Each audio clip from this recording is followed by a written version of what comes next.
Banche popolari, associazioni di tutela dei consumatori e sindacati richiamano tutti intorno a un tavolo per avviare una trattativa sui ristori dei creditori, anche quelli che hanno subito le perdite meno gravi. Far implodere l'intero sistema non serve a nessuno, dicono, né ai risparmiatori, né ai lavoratori che perderebbero il posto, né alle banche alle prese con una difficile ricucitura con il territorio. Siamo distanti 1000 miglia, dicono Adiconsum e CISL, da certe associazioni che suggeriscono soluzioni fantasiose. La stoccata è per il coordinamento Don Torta.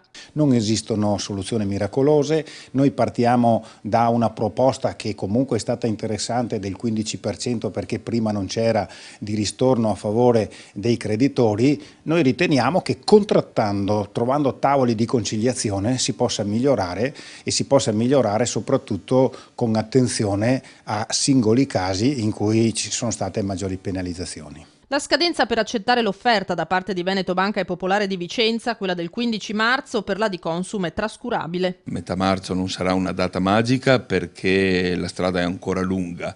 L'obiettivo dell'80% sembra molto distante dalle previsioni, ma questo non significa affatto che quelli che hanno aderito non vengano pagati, perché la delibera del Consiglio di amministrazione dà anche questo spazio. 20% benissimo, 20% di cause in meno. Non è affidarsi agli avvocati e fare causa la strada, dice Rigobono, occorre una soluzione collettiva. Sul tavolo della concertazione i 60 milioni offerti dalle due popolari, forse anche i 500.000 euro stanziati dalla Regione. Per il momento c'è solo questa disponibilità, noi vorremmo ampliarla questa disponibilità, i muscoli servono poco e così le prove muscolose servono poco, serve il buonsenso e serve ragionevolezza.